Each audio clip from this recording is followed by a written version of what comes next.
బెంగాల్లో మామూలుగా వైలెన్స్ అనేది సర్వసాధారణం. సిఆర్పిఎఫ్, సిఐఎస్ఎఫ్, సశస్త్ర సీమ బల్ వీళ్ళందరూ వచ్చారు. ఎందుకు ఇంత ఫోర్సెస్ దింపారు అంటే టేప్ పెట్టేశారు, నొక్కడానికి ఏమీ లేకుండా. సాధారణం అండి బెంగాల్లో ఇవి. నిజంగా కేంద్ర బలగాలను అక్కడ తేవడానికి కారణం ఏంటంటే అక్కడ పోలీసుల మీద ఎలక్షన్ కమిషన్ కి నమ్మకం లేకపోవడం. నాకు సంబంధించినంత వరకు నేనే కోర్టు, నేనే జడ్జ్, నేనే జైలర్. అలాగా బెంగాల్లో టీఎంసీ క్లబ్ కల్చర్ ప్రతిదీ నిర్ణయిస్తుంది, పోలీసులు కాదు. ఇప్పుడు మీరు ఏమన్నా గాలి మారుతుంది అనుకుంటున్నారేమో, నేను గనక వచ్చినట్టయితే మీ అంతు చూస్తాను. డైరెక్ట్ ఇదే స్టేట్మెంట్ ఎవడో బెంగాలీ భాషలో ఇచ్చారు. আমরা আছি বলে না, আপনারা সবাই ভালো আছেন.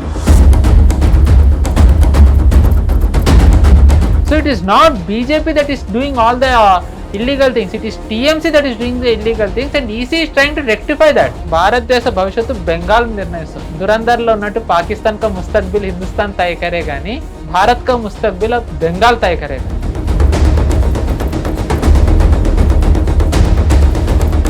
టీవీ ప్రేక్షకులకు నమస్కారం, నేను మీ మహేష్. ఇవాళ తేదీ 29 ఏప్రిల్ 2026. మీరు ఈ వీడియో చూస్తున్న సమయానికి వెస్ట్ బెంగాల్లో సెకండ్ ఫేజ్ ఆఫ్ ఎలక్షన్స్ అయిపోయి ఉంటాయి.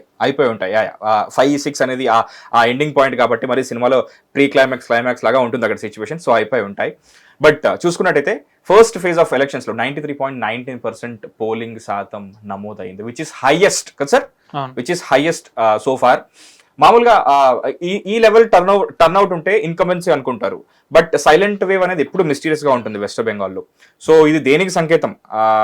అటు మళ్ళీ మమతా గారే వస్తారనే దానికా, లేకపోతే లైక్ యూనో మొత్తం పవర్ షిఫ్ట్ అవ్వబోతుందా ఏంటి? దాంతోపాటు ఇవాళ జరుగుతున్న సెకండ్ ఫేజ్ ఆఫ్ పోలింగ్ ఏదైతే ఉందో దానికి సంబంధించి అండ్ కొన్ని సంఘటనలు కూడా జరిగాయి. ఫస్ట్ ఫేజ్ ఆఫ్ ఎలక్షన్స్ లో కొందరు నాయకుల్ని వెంటబడి కొట్టడం, రిగ్గింగ్లు అలాంటివి చిదురుముదురు సంఘటనలు కూడా జరిగాయి. అసలు మొత్తంగా అక్కడ ఏం జరుగుతుంది? ఎందుకంటే ఈ ఎలక్షన్స్ చాలా ఇంపార్టెంట్ అని చెప్పేసి మనం ముందు కూడా మాట్లాడుకున్నాం. అందుకే స్పెషల్ ఇంటెన్సివ్ రివిజన్ కూడా చేశారు. ఎందుకంటే అక్కడ ఉన్న అనర్హుల్ని ముందు తీసేస్తే అక్కడ మొత్తం ఫిల్టర్ అవుతుందని చెప్పేసి. సో పవర్ లో ఉన్న గవర్నమెంట్ ఇంతలా ఎందుకు దానిపైన ఫోకస్ చేసింది? సో దాని రిజల్ట్ ఇప్పుడు ఇన్ని రోజులు చేసిన ఎగ్జామ్ ప్రిపరేషన్ కి రిజల్ట్ గా ఇప్పుడు ఉండబోతుంది. ఆ రిజల్ట్ ఎంత బాగా ఉండబోతుంది, ఆ ఎగ్జామ్ ఎంత బాగా కండక్ట్ చేస్తున్నారు, అవన్నీ తెలుసుకుందాం విత్ పవన్ శ్రీ హర్ష గారు. చూసారా ఈసారి మీ పేరు నేను ఒక ఫ్లోలో చెప్పాను, నేను అలవాటు అయిపోయింది. Welcome to hit TV studio. Thank you, నమస్తే. Thank you for having me. I am fine అండి. How are you? I'm good అండి, thanks for asking. And first phase of West Bengal elections 93.19%. నేను షాక్ అయ్యాను. యూట్యూబ్ షాక్ కాదు, జనరల్ గా షాక్ అవుతారంటారు కదా, అలా కాకుండా నిజంగా షాక్ అయ్యాను. 93.90% is like huge and phenomenal so far ఇప్పటి వరకు జరగడం. సో హార్డ్లీ ఎంత 7% లేకపోవడం. ఏదో నార్త్ కొరియన్ ఎలక్షన్స్ లో అతను కానీ ఓటేసుకుని ఒక 6 మాత్రమే వేయలేదన్నట్టుగా అలా ఉండింది పరిస్థితి. ఇది దేనికి సంకేతం? ఎందుకంటే ఇది లైక్ యూనో పవర్ షిఫ్ట్ ఏమైనా జరగబోతుందా ఏంటి? అండ్ ఇప్పుడు చూసుకుంటే ఇవాళ పరిస్థితి కూడా చాలా ఆశాజనకంగానే ఉంది. So what's going to happen there? మనం కరెక్ట్ గా పోలింగ్ ముందర మనం దీని గురించి మాట్లాడుకున్నామండి, వెస్ట్ బెంగాల్ పోలింగ్ గురించి. నేను అన్నాను 90-120 బీజేపీకి వస్తే గనక సెకండ్ ఫేజ్ లో వాళ్ళకి ఆశాజనకంగా ఉంటుందని. అండ్ రిపోర్ట్స్ ఏమన్నా BJP could come somewhere between 100-120 అంటున్నారు. అండ్ బీజేపీ ఫస్ట్ ఫేజ్ లో ఎక్సెప్షనల్ పర్ఫార్మెన్స్ ఇచ్చింది, టు బి ఆనెస్ట్. రిపోర్ట్స్ బట్టి అద్భుతమైన పర్ఫార్మెన్స్ ఇచ్చింది. నేను మీతో అన్నాను ఫేజ్ 1 లో గనక బీజేపీ వైపు గాలి ఉన్నట్టు తెలిస్తే ఆ ప్రభావం సెకండ్ ఫేజ్ ఓటర్ల మీద పడుతుంది అండ్ అప్పుడు వైలెన్స్ జరిగే అవకాశం ఉంది అని. సో అది అనుకున్నట్టుగానే వైలెన్స్ జరుగుతోంది. సో దీనికి రకరకాల కారణాలు ఉన్నాయి. ఎందుకు అంటే బెంగాల్లో మామూలుగా వైలెన్స్ అనేది సర్వసాధారణం, జనాలని భయపెట్టడం. ఎందుకంటే జనాలు బయటికి వచ్చి బెంగాల్లో ఓటు చాలా చోట్ల వేయరండి. బెంగాల్లో చాపా ఓటింగ్ అంటారు, బెంగాల్లో చాలా ఫేమస్ చాపా ఓటింగ్ అని. ముద్ర. ఎస్, చాపా ఓటింగ్ ఏంటి అంటే డెడ్ ఓటర్స్, షిఫ్ట్ అయిపోయిన వాళ్ళది వేసుకోవడం, డబల్ ఎంట్రీస్ ఓటింగ్, ఇదంతా కూడా కమ్యూనిస్టులు చేస్తూ వచ్చారు. దాని తర్వాత టీఎంసీ చేస్తూ వచ్చారు. ఎందుకండి వాడుక భాష రిగ్గింగ్ అని చెప్పొచ్చు కదా, బాగుంటుంది. కానీ బెంగాలీస్ చాపా ఓటింగ్ అంటారు. సో ఇదే ఇప్పుడు ఎస్ఐఆర్ ద్వారా ఇది కట్ అయింది. సో ఇంత కట్ అయింది సరే, కానీ జనాలు బయటికి రావాలి కదా. మామూలుగా బెంగాల్లో ఇంకొక 2 వర్డ్స్ ఉన్నాయి, అంటే బయట ఇక్కడ వాడుక భాషలు ఏమన్నా ఉన్నాయేమో తెలియదు, కానీ బెంగాల్లో సోర్స్ బూతింగ్, పోల్ బూతింగ్ అని అంటారు. Okay, source boothing and poll boothing. Yes, source boothing అంటే ఏంటి అంటే ఇంటి నుంచి బయటకు రానివ్వరు, నో వే వాళ్ళ ఇంటి నుంచి బయటకు రాకూడదు. పోల్ అంటే ఏంటంటే పోల్ దగ్గర వాళ్ళ ఎలక్షన్ ఆఫీస్ పోలింగ్ స్టేషన్ బయట ఉంటారు, వాళ్ళు రేపో పోలింగ్ స్టేషన్ లోపల ఉండి ఓటుది వాళ్ళు ఐదర్ వేయనివ్వరు, లేకపోతే బెదిరించి టీఎంసీ చేత వేయించుకుంటారు, టీఎంసీకే. సో ఈసారి దానికి ప్రత్యామ్నాయం అంటే ఇలా జరగకుండా ఉండాలని ఈసారి కేంద్ర బలగాలు సిఆర్పిఎఫ్, సిఐఎస్ఎఫ్, సశస్త్ర సీమబలు వీళ్ళందరూ వచ్చారు. ఎందుకు ఇంత ఫోర్సెస్ దింపారు అంటే మీకు ఎందుకు దింపారు అనే దానికంటే కూడా ముందర అసలు ఈ ఫోర్సెస్ ఎంత మందిని దింపారో తెలిస్తే బెంగాల్ ని అందరూ ఎంత సీరియస్ గా తీసుకున్నారో తెలుస్తుంది. ఓటేయడానికి వెళ్తున్నారా కాదు, యుద్ధానికి వెళ్తున్నా అంటే లేదు ఓటేయడానికి వెళ్తున్నాం అన్నట్టుగా. అది 1971 మీకు ఉదాహరణ చెప్పాను. కానీ ఇప్పటి ప్రభుత్వంతో ఒక ఉదాహరణ చెప్తాను. ఆర్టికల్ 370 తీసేసింది మనందరికీ తెలిసిందే. ఆర్టికల్ 370 తీసిన తర్వాత గొడవలు అవ్వకుండా ఉండడానికి అక్కడ కేంద్ర బలగాల్ని చాలా మందిని అక్కడ డిప్లాయ్ చేయడం కూడా మనం చూసాం. సిఆర్పిఎఫ్ ని కానివ్వండి, సిఐఎస్ఎఫ్ ని కానివ్వండి, ఇలాగే ఎస్ఎస్బి, ఆల్రెడీ అక్కడ బిఎస్ఎఫ్ ఉంది, ఆర్మీ ఉంది, ఇలా అన్ని ఉన్నాయి. అక్కడ ఎన్ని కేంద్ర బలగాలు అయితే ఉన్నాయో దానికంటే ఎక్కువ కేంద్ర బలగాలు ఈ మూమెంట్ వెస్ట్ బెంగాల్లో ఉన్నాయి. కశ్మీర్ కంటే ఎక్కువ కేంద్ర బలగాలు ఈ మూమెంట్ వెస్ట్ బెంగాల్లో ఉన్నాయి. అంటే బెంగాల్ ఎన్నికల్ని ఎలాంటి వాతావరణంలో ఎన్నికలు నడుస్తాయి, ఈసారి ఎలాంటి వాతావరణం నడిపించాలని చూస్తున్నారు అనేది మనకు తెలుస్తుంది. ఇది ఎలాంటి మలుపు కారణం అవుతుంది మీరు అనుకుంటారు? ఎందుకంటే గవర్నమెంట్లో ఉన్న అంటే అధికారంలో ఉన్న టీఎంసీ మీరే అన్నారు సర్వసాధారణం అక్కడ రిగ్గింగ్ కానీ ఏమేస్తారులే మేము వేసేసుకుంటామని చెప్పేసి 1-4 వేసినట్టు, అంటే నిజంగా వేసావా అని చెప్పేసి డౌట్ ఉంటే 1-4 వేసావని చెప్పుకునే విధంగా ఉండాలని చెప్తున్నారు. సారీ టు ఇంటరప్ట్ అండి, ఒక చిన్న ఉదాహరణ. మీరు నిజంగా వేసావా అని వాళ్ళు నిజంగా వెతుకుతారు. దానికి ఒక ఉదాహరణ ఏంటి అంటే మనం down the line diamond harbour గురించి మాట్లాడుకుందాం. బట్ ఇప్పుడు చిన్నగా డైమండ్ హార్బర్ లో ఫాల్తా అనే ఒక నియోజకవర్గం ఉంది. Last year in the sense last assembly elections అప్పుడు అక్కడ బీజేపీది ఎక్కడైతే ఓటు వేసేది ప్లేస్ ఉంటుందో సెలెక్ట్ చేసేది అక్కడ వ్యాసిలిన్ వేశారు. వ్యాసిలిన్ ఓకే. ఎందుకు వేశారంటే మామూలుగా ఒక ఓటర్ లోపలికి వెళ్తాడు, అతను ఓటు వేసి వెళ్ళిన తర్వాత వీళ్ళు టీఎంసీ అభ్యర్థులు ఇన్ ది సెన్స్ కార్యకర్తలు వెళ్ళేవాళ్ళు. ఒకవేళ గనక వ్యాసిలిన్ మీద నొక్కినట్టయితే వాళ్ళు ఎవరికి వేసినట్టు? బీజేపీకి వేసినట్టు. అంటే వాడు బీజేపీకి వేశాడు కాబట్టి వాడిని ఏమన్నా చెయ్యండి. ఈ వాజిలిన్ అనేది ఎక్కడ వేస్తారు? ఈవీఎం మెషిన్ పైన. ఈవీఎం మెషిన్ పైన మనం ఒక పూతలాగా పూస్తారు. ఎస్, పూస్తారు. అంటే ఏంటి అది లైక్ విజిబుల్ లేకపోతే విజిబుల్ పూతలాగా పూస్తారు అన్నమాట. సో ఇప్పుడు నేను ఓటర్ని కొంచెం చదువుకున్నవాడిని, అరే ఇలాంటిది ఒకటి జరుగుతుంది లోకల్లో ఏం జరుగుతుందో మనకు తెలుసు, సో ఇది నాకు ఇలాంటిది జరుగుతుంది, ఇప్పుడు ఈ వాజిలిన్ పైన వేస్తే పైకి వెళ్తే కొంచెం కనపడుతుంది అన్న కాన్షియస్నెస్ నాకు ఉంటుంది, అయినా కానీ వేస్తానా? వేసి బయటికి వెళ్తే మళ్ళీ ఇప్పుడు నేను బతుకుతానా? సో అందుకని ఆ తర్వాత ఏం జరుగుతుంది? చాప. ఓకే, అయితే చాప లేకపోతే టీఎంసీ. సో ఇప్పుడు ఎవరికి వేస్తారు? ఇప్పుడు ఒక ఓటు పడింది కాబట్టి దానికి ధీటుగా కంపల్సరీ లైక్ 2 వేయాలి అక్కడ, లైక్ వీళ్ళు వేస్తారు ఇంకన్నా వేయొచ్చు. ఎగ్జాక్ట్లీ, అది కవర్. ఓ ఇలాంటిది జరుగుతుంది. ఇలాంటిది ఇప్పుడు కూడా జరిగింది. ఇప్పుడు మనం ఫేజ్ 2 లో కూడా కాకపోతే వ్యాసిలిన్ వేయలేదు, సింపుల్ గా ఈసారి సెలో టేప్ పెట్టేశారు, టేప్ పెట్టేశారు నొక్కడానికి ఏమీ లేకుండా. 2024 లో కూడా ఇలాగే పెట్టారు టేప్. అంటే ఇప్పుడు లైక్ ఇప్పుడు టాయిలెట్స్ లో this is not for use అని చెప్పేసి ఒక పెట్టేస్తారు కదా, సో అలా ఇప్పుడు సెన్సార్ కట్టంగా పెట్టినట్టు బీజేపీ ఏదైతే అక్కడ అభ్యర్థులు ఉన్నారో వాళ్ళకి పెట్టారు, ఆ కంటెస్టెంట్స్ కి వేసే ఓట్లు వేయకుండా టేప్ పెట్టారు. ఇలాంటి జరుగుతుందా? సాధారణం అండి బెంగాల్లో ఇవి. నేను మీకు చాలా చిన్న ఉదాహరణ చెప్పాను. ఇంకా మీరు బెంగాల్ ఎన్నికలు అంటే ఎందుకు ఇంత మందిని డిప్లాయ్ చేశారో మీకు తెలియాలి అంటే గనక బెంగాల్లో ఇప్పుడు చాలా మంది అడుగుతారు, ఇంత కేంద్ర బలగాలు ఎందుకు, యుద్ధానికి వెళ్తున్నారా, మీరు ఏమన్నా అక్కడ ప్రెసిడెంట్ రూల్ పెడుతున్నారా, మీరు భయభ్రాంతులకు గురి చేస్తున్నారు ఓటర్లను ఇలా పెట్టి, మీరు మ్యానిపులేట్ చేస్తున్నారు, మీరు ఇన్ఫ్లుయెన్స్ చేస్తున్నారు అని అంటున్నారు కదా. నిజంగా కేంద్ర బలగాలను అక్కడ తేవడానికి కారణం ఏంటంటే అక్కడ పోలీసుల మీద ఎలక్షన్ కమిషన్ కి నమ్మకం లేకపోవడం. దీనికి మీకు 2 ఉదాహరణలు చెప్తా. ఒక ఉదాహరణ, ఒక ఎగ్జాంపుల్ ఏంటి అంటే అక్కడ మామూలుగా ఒక పోలీస్ స్టేషన్ ఉన్నప్పుడు గొడవ జరిగితే పోలీస్ స్టేషన్కి వెళ్తారు 2 వర్గాలు. పోలీస్ స్టేషన్కి వెళ్ళినప్పుడు సాధారణంగా ఏం చేస్తారు, పోలీసులు ఆ 2 వర్గాలది విని ఎవరి వైపు న్యాయం ఉందో వాళ్ళకి చెప్తారు, ఎక్కడనే సాధారణ జరగాలి కూడా. కానీ బెంగాల్లో దీనికి భిన్నంగా అవుతుంది. అయితే వాళ్ళు అక్కడ లోకల్ టీఎంసీ ఎమ్మెల్యేకి ఫోన్ చేస్తారు, లేదంటే డైరెక్ట్ టీఎంసీ ఆఫీస్కి వెళ్ళిపోమని చెప్తారు. అక్కడ క్యారమ్ బోర్డ్ కల్చర్ అని ఒకటి ఉంటుంది. క్యారమ్ బోర్డ్ ఆడుకునే వాళ్ళు, క్లబ్ కల్చర్ అని బెంగాల్లో చాలా ఫేమస్. మన ప్రేక్షకులు కొడితే తెలుస్తుంది క్లబ్ కల్చర్ అని. అంటే క్యారమ్ బోర్డ్ ఆడుకునే వాళ్ళు, చెస్. ఇంకా నేను వాడకూడదు. బెంగాల్ కాబట్టి కొంచెం ఇంటెలెక్చువల్ గేమ్స్ ఆడుతుంటారు అనమాట. అంటే నేను ఉదాహరణ చెప్పా, చెస్ ఆడరు, ఇది ఇంటెలెక్చువల్ గేమే. ఇది అంటే మరి వాడచ్చా వాడకూడదు నాకు యూట్యూబ్ లో తెలియదు, అందుకని నేను చెప్పట్లేదు. బట్ అది క్యారమ్ బోర్డ్ ఇవి ఆడతారు. వాళ్ళ దగ్గరికి వెళ్తే వాళ్ళు నిర్ణయిస్తారు ఆ రెండు వర్గాల్లో ఎవరి వైపు న్యాయం ఉందని నిర్ణయించి వాళ్ళు డబ్బు తీసుకుంటారు. కట్ మనీ అంటారు దాన్ని. సో ఇది బెంగాల్ వ్యవస్థ. అడ్మినిస్ట్రేషన్ ఇలా నడుస్తుంది. ఒక సినిమాలో ఫేమస్ డైలాగ్, నాకు సంబంధించినంత వరకు నేనే కోర్టు, నేనే జడ్జి, నేనే చేయలేను. అలాగా బెంగాల్లో టీఎంసీ క్లబ్ కల్చర్ ప్రతిదీ నిర్ణయిస్తుంది, పోలీసులు కాదు. సో ఇప్పుడు అలాంటి పోలీసుల్ని నమ్మి జనాలు బయటకు వచ్చి ఎలా ఓటేస్తారు? వేయలేరు కదా. సో అక్కడ పోలీసులు కూడా క్రైమ్ రేట్ ని చూస్తే అసలు కేసులే లేవు, అసలు యూనో క్రైమ్ రేట్ అనేది చాలా తక్కువ ఉందన్నట్టుగా.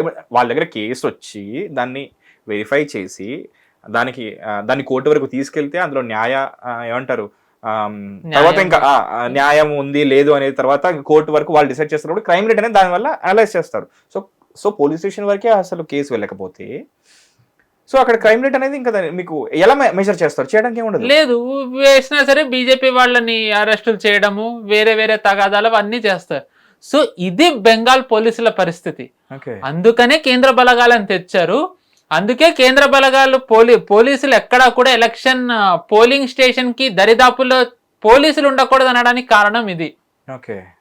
సో పోలీసులు అక్కడ అలా వ్యవహరిస్తారని. దాంట్లో కూడా కొంతమంది నిజాయితీ వాళ్ళు ఉండొచ్చు, ఎటు ఉండకుండా నాకు ఏదైతే ఉద్యోగం ఉందో నా వృత్తి ధర్మం పాటించాలని వాళ్ళు ఉండొచ్చు. వాళ్ళని బెదిరించడానికే మమతా బెనర్జీ మొన్న క్యాంపెయినింగ్ లాస్ట్ డే చేసిన వ్యాఖ్య ఏంటి అంటే, ఇప్పుడు మీరు ఏమన్నా గాలి మారుతుంది అనుకుంటున్నారేమో, నేను గనక వచ్చినట్టయితే మీ అంతు చూస్తాను. డైరెక్ట్ ఇదే స్టేట్మెంట్ ఎవడో బెంగాలీ భాషలో ఇచ్చారు పోలీసుల్ని బెదిరించడానికి. సో అంటే బెంగాల్ ఎలాంటి పరిస్థితిలో ఉందో మనం దీన్ని బట్టి మీకు చిన్న ఉదాహరణ ఇచ్చాను. అండ్ బెంగాల్ ఇప్పుడు మీకు ఒక వాస్తవం చెప్తాను, ఇది ఉదాహరణ అంటే ఒక ఎగ్జాంపుల్. ఇప్పుడు జరిగిన ఘటన చెప్తాను. ఫార్మర్ కలకత్తా కమిషనర్ రాజేష్ సింగ్ రాజేందర్ సింగ్ అనే ఆయన జగడ్తలా అనే ఒక అసెంబ్లీ కాన్స్టిట్యున్సీ నుంచి ఆయన బీజేపీ తరఫున అభ్యర్థిగా పోటీ చేస్తున్నారు. ఆయన మీద టీఎంసీ కార్యకర్తలు దాడి చేశారు, ఆయన మీద బీజేపీ కార్యకర్తల మీద. అవును, ఫేజ్ 1 ఆఫ్ ఎలక్షన్స్ అయినప్పుడు చూసాం. తర్వాత ఇది ఫేజ్ 2, ఫేజ్ 1 కాదు, ఫేజ్ 2 లో ఇప్పుడు నిలబడ్డారు. ఆయనది ఇప్పుడు నడుస్తోంది. ఎలక్షన్ ముందే జరిగింది if I'm not wrong. So ఆయన పోలీస్ స్టేషన్కి వెళ్ళారు కంప్లైంట్ ఇవ్వడానికి. ఫార్మర్ పోలీస్ కమిషనర్ ఇప్పుడు నేను చెప్తుంది, ఆయన కంప్లైంట్ ని పోలీసులు తీసుకోలేదు. తీసుకోకుండా ఆయన ప్రత్యర్థి అంటే టీఎంసీ అభ్యర్థికి ఫోన్ చేశారు. ఫోన్ చేస్తే వాళ్ళు వచ్చారు, వాళ్ళు పోలీసులు కలిపి ఈయన ఎవరైతే బీజేపీ కార్యకర్తలు ఉంటారో వాళ్ళని, ఈయనతో పాటు ఉన్న ఈయన కూతుర్ని కొట్టారు. ఈయనది రికార్డింగ్ చేశారు, ప్రూఫ్ ఉంది. Former Calcutta police commissioner as BJP candidate అని కొడితే జగడ్తలా ఆయన పేరు వస్తుంది, నొక్కితే గనక మనకు వస్తాయి. ఇవి వీడియోస్ ఉన్నాయి ఇవన్నీ. సో ఇది టీఎంసీ పెట్టిన భయం పోలీసుల్లోనే ఇంత ఉందండి. ప్రజల్లో భయం ఎలా ఉంటుంది? మీకు ఆల్రెడీ ఇప్పుడు ఒక ఉదాహరణ చెప్పాను, డైమండ్ హార్బర్ది. సో దీన్ని కంట్రోల్ చేయాలని సెంట్రల్ ఫోర్సెస్ ని దింపారు. బట్ సెంట్రల్ ఫోర్సెస్ కేవలం నియంత్రణ మాత్రమే చేయగలరు. వాళ్ళు ఆల్రెడీ ఇప్పుడు ఏమంటారు, నిలువరిస్తారు. వాళ్ళు ఏంటంటే వాళ్ళు మొత్తం ఫ్లాగ్ మార్చులు తీస్తున్నారు, ఓటర్లని వాళ్ళు ఇన్ఫ్లుయెన్స్ చేస్తున్నారు. Influence in the sense motivate, భయపడకండి, ధైర్యంగా ఎవరికి ఓటేస్తారో వాళ్ళకే మీరు ధైర్యంగా బయటకు వచ్చి ఓటు హక్కును వినియోగించుకోండి అని. కానీ వీళ్ళ పైన ఒకళ్ళు ఉండాలి, అబ్జర్వర్ అనేవాళ్ళు. వాళ్ళు ఎవరు ఎలాంటి వాళ్ళు, ఎక్కడ ఎలాంటి మనం వ్యవహరించాలి, ఎలా వ్యవహరించాలి అనేది ఒకళ్ళు మనకు తెలియాలి, అబ్జర్వర్ వీళ్ళ పైన. అలాంటి వాళ్ళలో ఒకళ్ళనే యూపీలో ఐపీఎస్ అధికారి అజయ్ పాల్ శర్మ అనేది వీళ్ళు ఇక్కడ దింపారు డైమండ్ హార్బర్. మీకు ఇందాక ఏదైతే ఫాల్తా కాన్స్టిట్యున్సీ చెప్పానో అది డైమండ్ హార్బర్ లోకి వస్తుంది. డైమండ్ హార్బర్ ఎంపీ సీట్ లో ఒక అసెంబ్లీ సీట్ ఫాల్తా. ఈ డైమండ్ హార్బర్ లో ఒక అబ్జర్వర్ గా ఈయన అజయ్ పాల్ శర్మ అని పెట్టారు. ఆయన సింపుల్ గా ఆయన ఏంటంటే అక్కడ ఫాల్తాలో అసెంబ్లీ అభ్యర్థి పేరు జహంగీర్ ఖాన్. ఆయన ఎక్కడైతే ఉంటారో అక్కడికి వెళ్ళారు. పోలీసులను అడిగారు, ఈ జహంగీర్ ఖాన్ ఎక్కడ ఉంటాడంటే పోలీసులు మాకు తెలియదు అన్నారు. స్థానిక పోలీసులు అసెంబ్లీ అభ్యర్థి ఎక్కడ ఉంటాడో తెలియదు అన్నారు. అంటే వాళ్ళకి ఎంత భయమో మీరు అర్థం చేసుకోండి. అంటే ఇతను వస్తే అజయ్ పాల్ శర్మ పోలీసులు చెప్పారని చేస్తే వాళ్ళకి ఏమవుతుందనని పోలీసులు చెప్పలేదు. బట్ కనుక్కున్నారు, ఆయన వెళ్ళి ఆయన క్లియర్గా చెప్పారు, నేను ఈ జహంగీర్ ఖాన్ గురించి కూడా చాలా వింటున్నాను, ఇతను భయభ్రాంతులకు గురి చేస్తున్నాడని, ఏమన్నా తేడాలు జరిగితే తర్వాత పర్యవసానాలు మీరే అనుభవించాలి, అప్పుడు ఏడవద్దు అని. ఆయన అది బెదిరించడాన్ని చాలా మంది ఒక రౌడీ అని అంటున్నారు. అజయ్ పాల్ శర్మ ఒక రౌడీని దింపి బీజేపీ అంతా చెయ్యాలి అనుకుంటుందని. ఆయన అలా అనడాన్ని కోర్టు ఏమీ వ్యతిరేకించలేదు. ఎందుకంటే ఆయన అబ్జర్వర్, ఈసీ తరఫున ఆయన అన్ని పర్యవేక్షించాలి. ఎందుకంటే రేపు గనక గొడవలు జరిగితే బ్లేమ్ వచ్చేది ఆయన మీదకే. మీరు కదా అబ్జర్వర్ గా ఉన్నారు, మీరు కదా చెయ్యాలి మొత్తం. గొడవ ఎలా అయిందని ఇప్పుడు కూడా మీకు ఏవైతే టేప్ వేసి ఉన్నాయని చెప్పానో ఆ బూత్లకి వెళ్ళి చూస్తున్నారు ఏంటి పరిస్థితి అని. సో ఎందుకు అజయ్ పాల్ శర్మని పెట్టారో తెలియాలి అంటే డైమండ్ హార్బర్ ఏంటో తెలియాలి. మీకు డైమండ్ హార్బర్ ఏంటో తెలియాలనే ముందర మీకు అజయ్ పాల్ శర్మ గారి గురించి ఒక చిన్న కథ చెప్పాలి. కథ కాదు, వాస్తవం క్లుప్తంగా. ఉత్తరప్రదేశ్ లో రాంపూర్ అనే ఒక నియోజకవర్గం ఉంది. దాంట్లో ఆజం ఖాన్ అని ఆయన ఎంపీగా ఉండేవారు. ఈయన సమాజ్వాదీ పార్టీ మనకు తెలిసిందే. సమాజ్వాదీ పార్టీలో నెంబర్ 2 ఈయన. ములాయం సింగ్ యాదవ్, అఖిలేష్ యాదవ్ తర్వాత ఈయన ఏం చెప్తే అది అక్కడ. అండ్ రాంపూర్ ఏంటి అంటే దురంధర్, నాకు తెలుసు, మన ప్రేక్షకులు చూసే ఉండాలి, లారీ అందరికీ తెలుసు. మన భారతదేశంలో రాంపూర్ ఒక lorry. Drug trafficking, illegal weapons smuggling, దాని తర్వాత సెటిల్మెంట్లు, ఎవ్రీథింగ్ రాంపూర్ లో అవుతూ ఉండేవి.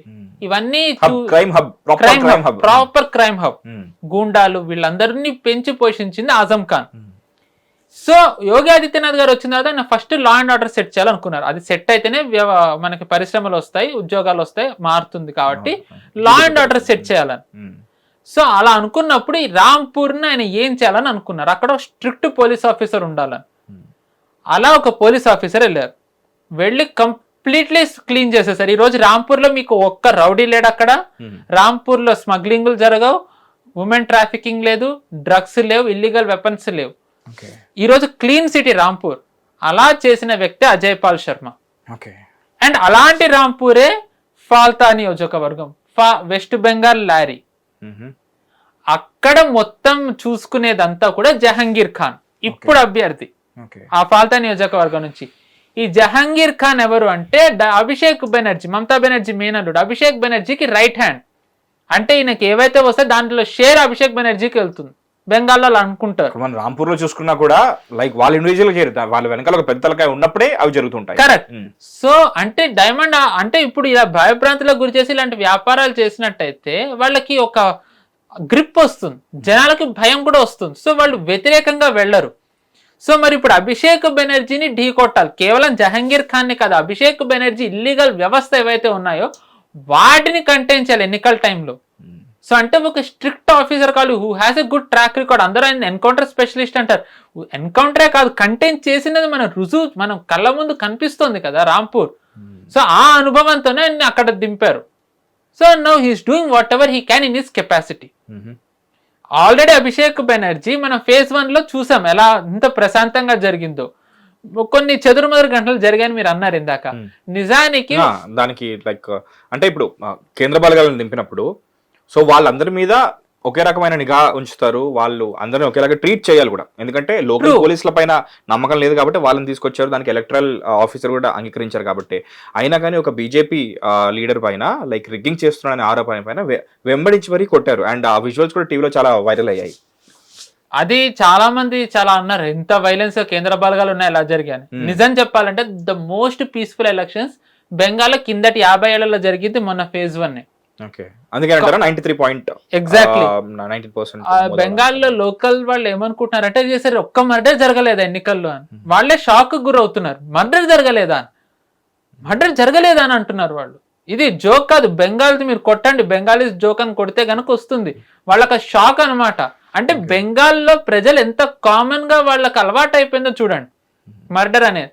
సో అంటే ఎంత పీస్ఫుల్ గా ఎంత సక్సెస్ఫుల్ గా వాళ్ళు చేయగలిగారు అనేది ఇది ఒక ఉదాహరణ మీకు. కానీ phase 2 వచ్చేసరికి కంప్లీట్ డిఫరెంట్ సినారియో. ఎందుకంటే phase 2 మొత్తం కూడా ఇప్పుడు అవుతున్నవంతా మమతా బెనర్జీ కంచుకోటలు ఒకటైతే, భవానీపూర్, కలకత్తా, సౌత్ 24 పరగణ, దాంట్లోనే డైమండ్ హార్బర్ వస్తుంది, కలకత్తా చెప్పిన ఫాల్తా నియోజకవర్గం, వాస్లిన్, టేప్, లోకల్ లారీ, కరెక్ట్, ఇవన్నీ వస్తాయి. సో ఇప్పుడు బీజేపీకి మీకు ఉదాహరణకు చెప్తున్నాను, 110 సీట్స్ వచ్చాయనుకోండి phase 1 లో. అంటే వాళ్ళకి మెజారిటీ రావాలంటే ఇంకో 34 సీట్లు రావాలి. కానీ మమతా బెనర్జీకి ఉదాహరణకి 110 సీట్లు బీజేపీకి వచ్చాయి అంటే 42 సీట్లే మమతా బెనర్జీకి వచ్చాయి. అంటే మమతా బెనర్జీకి 100 సీట్లు కావాలి ఇంకా. అంటే ఒత్తిడి ఇప్పుడు ఎవరి మీద ఉంది? మమతా బెనర్జీ మీద ఉంది. సో అందుకనే మమతా బెనర్జీ ఈ వైలెన్స్, ఆవిడ నో ఎండ్స్ బార్డ్ వైలెన్స్ కి దిగారు ఆవిడ. అండ్ ఈ సెకండ్ ఫేజ్ ఆఫ్ ఎలక్షన్స్ లో ఇవి కీలకం, ఎందుకంటే తన కంచుకోటలు ఉన్నాయి కాబట్టి. సో మాక్సిమం మనం ఇంతకు ముందు చేసిన డిస్కషన్ లో మ్యాథ్స్ లో 2 పేపర్లు ఉంటాయి, మాక్సిమం స్కోరింగ్ చేస్తుంటారు అని చెప్పేసి. కనీసం పాస్ అవ్వాలంటే ఏదో ఒక పేపర్ లో అవ్వచ్చు, బట్ మాక్సిమం స్కోరింగ్ రెండిట్లో చేయాలన్నట్టు. సో ఇప్పటివరకు జరిగిన ఫేజ్ 1 ఎలక్షన్స్ లో తనకి 40 వరకే వచ్చాయి, 40 చిల్లర. ఒక ఎగ్జాంపుల్ ఊహాగనం. బట్ ఫేజ్ 2 లో ఏం చేసినా ఇప్పుడే స్కోర్ చేయాలి తను. బట్ ఆన్ అదర్ సైడ్ ప్రత్యర్థులు కూడా ఈసారి నిలబడ్డ వాళ్ళు కూడా అంతే స్ట్రాంగ్ గా ఉన్నారు. వాళ్ళు స్ట్రాంగ్ గానే ఉన్నారు. కానీ ఈసారి బీజేపీకి ఉన్న ఒక పెద్ద ఛాలెంజ్ ఏంటి అంటే, చాలా మంది అంటారు Mamata Banerjee Muslims vote bank ని బ్రేక్ చేయాలి. ముస్లింలు ఎలాగో మమతా బీజేపీకి వెయ్యరు, అది షూర్ అక్కడ. సో వాళ్ళకి బీజేపీకి ఓటు, ఇంకా Mamata Banerjee core vote bank నుంచి ఎవరిని బ్రేక్ చేయాలంటే మహిళలు. మామూలుగా మనం చూస్తాం ఉత్తరప్రదేశ్ ఎక్కడ బీజేపీ గెలిచిన మహిళలు గంపగుత్తగా వేశారని, అలాగా మమతా బెనర్జీకి వేస్తూ వచ్చారు. సో బీజేపీ దాన్ని బ్రేక్ చేయాలి. అది బ్రేక్ చేయగలుగుతారా లేదా అనేది ఈసారి అందరూ ఆసక్తిగా గమనిస్తుంది. అంటే ఎంత జరిగినా వాళ్ళు మమతా బెనర్జీ వెనక్కి ఎలా ఉంటారంటే, అందరికీ తెలిసిన సందేశ్ ఖాళీ 2024 లో చాలా చర్చనీయాంశమైంది. మహిళల మీద అత్యాచారాలకి ఒక టీఎంసీ నేత ఎలా గురి చేశాడు, షాజహాన్ షేక్ ఎంత గురి చేశాడు, ఇవన్నీ చెప్పారు. బీజేపీ ఏమనుకుందంటే, మనం దీన్ని గనక హైలైట్ చేసినట్టయితే మనం గెలుస్తామని అనుకుంది. అంటే గెలుస్తాం ఇన్ ది సెన్స్, మనకి 19లో ఎన్ని సీట్లు అయితే వచ్చాయో 18 వచ్చాయి అవుట్ ఆఫ్ 42. ఈసారి ఇంకా ఎక్కువ వస్తాయి, 25 to 30 అనుకున్నారు. బట్ కట్ చేస్తే వాళ్ళకి 12 సీట్లే వచ్చాయి. అండ్ ఆ సందేశ్ ఖాళీలోనే వాళ్ళు ఓడిపోయారు. వాళ్ళు ఎందుకని అనలైజ్ చేసుకుంటూ మీడియా వాళ్ళు కూడా వెళ్ళి అడిగితే, అక్కడ లోకల్ స్థానికంగా ఉన్న మహిళలని, మమతా బెనర్జీ మాకు పథకాల ద్వారా డబ్బు ఇస్తోంది కదా, మేమెందుకు ఓడించాలి మమతా బెనర్జీని అనేసారు. అంటే అంత జరిగినా సరే వాళ్ళు డబ్బు వస్తుంది కదా అని చెప్పి వాళ్ళు మమతా బెనర్జీకి ఓటేశారు. ఇదే ఛాలెంజ్ బీజేపీకి జార్ఖండ్ లో ఎదురైంది 2024 ఎలక్షన్స్ లో. బీజేపీ ఓడడానికి అక్కడ చాలా కారణాలు ఉన్నాయి. రాంగ్ క్యాండిడేట్స్, కొంచెం స్ట్రాంగ్ నెరేటివ్ పుష్ చేయకపోవడం, ఇలాంటివి చాలా జరిగిన. ఒక కారణం ఏంటి అంటే, బీజేపీ మహిళలను ఆకర్షించే ఏదైతే కార్యక్రమం అక్కడ హేమంత్ సోరెన్ చేపట్టారో దానికి కౌంటర్ ఇవ్వలేకపోయింది. 2023లో మధ్యప్రదేశ్లో బీజేపీ గెలవడానికి కావండి, 2024లో మహారాష్ట్రలో బీజేపీ గెలవడానికి కావండి, మహిళలను ఆకర్షించే స్కాములు పెట్టారు. లడ్కీ బెహనా యోజన, లాడ్లీ బెహనా యోజన. ఈ పథకాల స్ఫూర్తితోనే హేమంత్ సోరెన్ ఇంకొక పథకం అక్కడ ప్రవేశపెట్టారు. ఆ పథకాల ద్వారా మహిళలు హేమంత్ సోరెన్ కు ఓటేయడంతో బీజేపీకి ఆశించిన స్థాయిలో ఫలితాలు రాలేదు, ప్రతిపక్షంలో మిగిలిపోయింది. అంటే వేరే డెమోగ్రఫీ చేంజ్, వేరే కారణాలు కూడా ఉన్నాయి, మహిళలది ఒక్క కారణం. సో ఇదే ఛాలెంజ్ బీజేపీకి ఇప్పుడు వెస్ట్ బెంగాల్లో ఉంది. లక్ష్మీ యోజన అని ఒకటి మమతా బెనర్జీ గారు అక్కడ ప్రవేశపెట్టారు, 3,000 ఇస్తున్నారు. సో బీజేపీ ఇప్పుడు 5,000 ఇస్తామని. కానీ నిజంగా నాకు ఆల్రెడీ 3,000 వస్తుంది కదా, నేను 5,000కి వాళ్ళు ఇస్తారా లేదా గ్యారంటీ లేదు. ఒకవేళ వాళ్ళు మమతా బెనర్జీ కాదని వేస్తే అది కూడా రాకపోతే కష్టం కదా అనే ఆలోచన వాళ్ళకు వస్తే గనక బీజేపీకి కష్టం. మరి ప్రామిస్ చేసింది ఇవ్వరు అనేంతలా ఎందుకు అపనమ్మకంగా ఉన్నారు అక్కడ? దానికి బీజేపీ ఇంకొకటి యాడ్ చేశారు, మహిళలకి. మహిళలనే టార్గెట్ చేసుకుని ఇంకొకటి ఏం యాడ్ చేశారంటే, ఏ మహిళకైనా సరే చాలా వాళ్ళ ప్రాణాలు ఎవరంటే వాళ్ళ పిల్లలే. ఏం చేసిన వాళ్ళ పిల్లల కోసమే చేస్తారు. ఆ పిల్లలందరూ ఇప్పుడు వేరే రాష్ట్రాల్లో ఉన్నారు. బెంగాల్ అంటేనే మైగ్రేషన్, ఉత్తరప్రదేశ్కి వెళ్ళిపోయారు, హర్యానా, హైదరాబాద్ లో భాగ్యనగరం, తమిళనాడు. ఇలా బీజేపీ ఏమంది అంటే, మమ్మల్ని గనక గెలిపించినట్టయితే మీకు 5,000 ఇవ్వడంతో పాటు మీ పిల్లలు ఎక్కడికి వెళ్ళక్కర్లే, మేమే ఉద్యోగాలను ఇక్కడికి తెస్తాం, పరిశ్రమల్ని మేమే ఇక్కడికి తెస్తామని చెప్పి వాళ్ళు ఒక భరోసా కల్పిస్తున్నారు. సో ఒక రకంగా మహిళది ఏదైతే పథకం వస్తుందో అది వాళ్ళని అట్రాక్ట్ చేయకపోయినా, పిల్లలది ఏదైతే ఒక వాళ్ళది సెంటిమెంట్ ఉందో బీజేపీ దాన్ని గనక క్రాక్ చేయగలిగితే బీజేపీకి ఈసారి ఇందులో కనీసం 54 సీట్లు వచ్చే అవకాశం ఉంది. కనీసం, మినిమం సెకండ్ ఫేజ్ లో మినిమం 54 సీట్స్ రావాలి అంటే గనక మహిళా ఓటు బ్యాంక్ చాలా ఇంపార్టెంట్. అందుకే ఈ వీళ్ళు పరిశ్రమలు ఈసారి మమతా బెనర్జీని వీళ్ళు టార్గెట్ చేయట్లేదు. ఎందుకంటే ఈ మహిళల్లో మమతా బెనర్జీ మీద వీళ్ళకి వ్యతిరేకత లేదు. మమతా బెనర్జీతో ఉన్న ఎవరైతే నేతలు ఉన్నారో వాళ్ళు పథకాలు మాకు రానివ్వట్లేదు అనే భావనలో ఉన్నారు. ఆ వ్యతిరేకత మమతా బెనర్జీ మీద పడుతోంది. అందుకే వీళ్ళు ప్రభుత్వాన్ని, పార్టీని లక్ష్యంగా చేసుకున్నారు, కానీ మమతా బెనర్జీ అనే నేతని వీళ్ళు లక్ష్యంగా చేసుకోలేదు. అండ్ ఇంకొకటి వీళ్ళు ఒక 1970s నాటి ఘటనని వీళ్ళు బాగా వైరల్ చేస్తున్నారు. ఓకే, మామూలుగా ఇక్కడ కూడా కమ్యూనిస్టుల గురించి చాలా నరేటివ్ మనకు తెలిసిందే, వాళ్ళు ఎలా చాలా మంచి వాళ్ళని ఎలా నడుపుతారు. ఐ డోంట్ నో మరి మీరు ఏమనుకుంటారు, బట్ న్యూట్రల్ అండి, mix of everything, mix of right left middle everything అన్నమాట. ఓకే, సో అంటే కమ్యూనిస్టులది ఒక ఉదాహరణ. బీజేపీ ఇప్పుడు అంటే మామూలుగా అందరికీ కూడా సింగూర్ లో జరిగిన ఘటనే తెలుసు, నానోది. కమ్యూనిస్టులు తెస్తే నానోది వీళ్ళు ఎలాగా మమతా బెనర్జీ అక్కడ జనాలను రెచ్చగొట్టి నానో పరిశ్రమ అక్కడ పెట్టకుండా చేసింది అనేది ఒక్కటే తెలుసు. కానీ ఇదే కమ్యూనిస్టులు అక్కడ ఉన్న ఒక సంస్థని ఎలాగ వెళ్ళగొట్టారో అనేది బీజేపీ ఇప్పుడు హైలైట్ చేస్తుంది. అంటే టీఎంసీ అయినా ఒకటే, సిపిఎం అయినా ఒకటే, మీరు టీఎంసీ ఏదో వేరే అనుకోకండి అనేది నరేటివ్ నడపడానికి. ఏదైతే ఇది ప్లస్ అవుతుందో, లైక్ మీ పిల్లలు వేరే దగ్గరికి వెళ్ళి పనిచేయాల్సిన అవసరం లేదు, ఇక్కడే పరిశ్రమలు ఉంటే వాళ్ళు ఇక్కడే పనిచేస్తారు అనే దానికి. సో అప్పటి ఇన్సిడెంట్ ని ఇప్పుడు అది ఒక చిన్న ఆ సంఘటన ఏంటి అంటే, ఒక వ్యాపారవేత్త అక్కడ కలకత్తాలో ఒక ఆయనకి సంస్థ ఉంది, ఆ సంస్థకు ఆయన వెళ్తున్నారు కారులో. సో కమ్యూనిస్టులు ఆయన ఆపేశారు, కమ్యూనిస్ట్ కార్యకర్తలు ఆయన్ని చాలా కొట్టారు, మ్యాన్ హ్యాండ్లింగ్ చేశారు. ఆయన పేరు ఎవరో మీకు ఎండింగ్ లో చెప్తాను. ఆయనని మ్యాన్ హ్యాండ్లింగ్ చేయడమే కాకుండా ఆయన బట్టలు చించేశారు. If I'm not wrong, he was only with underwear. Okay, ఆయనకి చెప్పింది ఏంటంటే, ఇక్కడ నుంచి నువ్వు నీ సంస్థ తీసేయాలని, నాకు కొంచెం టైం ఇస్తే నేను ఆ పని చేస్తాను అన్నారు. ఆయన డైరెక్ట్ ఫ్లైట్ ఎక్కారు, ముంబై వచ్చేసారు. అక్కడ నుంచి సంస్థని మొత్తం తీసుకుని మహారాష్ట్రకు మార్చేశారు. ఆ వ్యాపారవేత్త పేరు బిర్లా, తీసేసిన పేరు ఆదిత్య బిర్లా కంపెనీ. అంటే ఎంత పెద్ద వ్యాపారవేత్తని వీళ్ళు అక్కడి నుంచి పంపేశారో చూడండి. బిర్లా ఉండుంటే ఎన్ని ఉద్యోగాలు ఉండుండేవండి, వాళ్ళ ఎకానమీ కూడా బాగానే ఉండేది. కలకత్తా డెడ్ సిటీ అంటారు కదా, అంటే మమతా బెనర్జీ వచ్చిన తర్వాతే 6,000 సంస్థలు వెళ్ళిపోయాయి బెంగాల్ నుంచి, 6,000 సంస్థలు.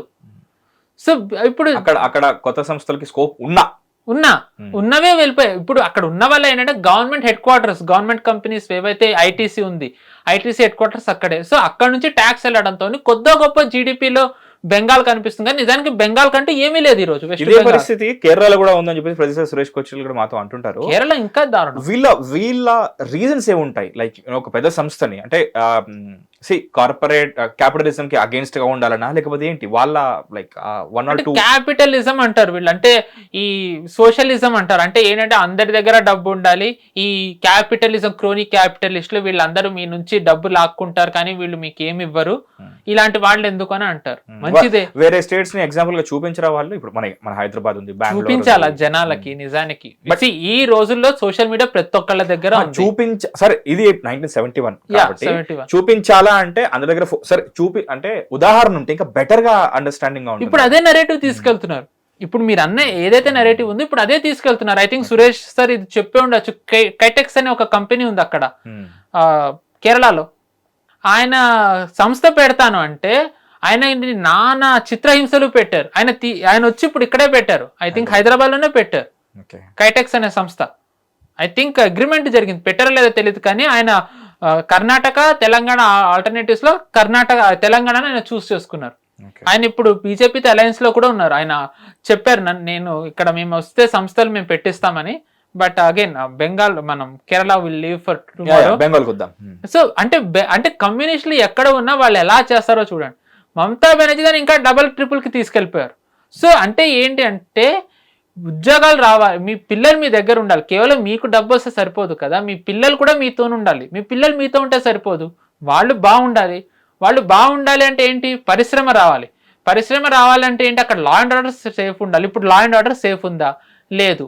అందుకనే మాకు ఒక అవకాశం ఇవ్వండి. మీరు 34 ఏళ్ళు మీరు కమ్యూనిస్టులకు ఇచ్చారు, 15 ఏళ్ళు మీరు టీఎంసీకి ఇచ్చారు, మాకు ఒక్క అవకాశం ఇచ్చి చూపిండి అని ఈ నరేటివ్ బీజేపీ తీసుకెళ్తుంది. అందుకే యోగి ఆదిత్యనాథ్ గారి క్యాంపెయినింగ్ కూడా సెలెక్టివ్ ఏరియాస్, ఎక్కడైతే మైగ్రెంట్స్ ఎక్కువ వెళ్ళిపోయారో అక్కడ చేస్తున్నారు యోగి ఆదిత్యనాథ్ గారు.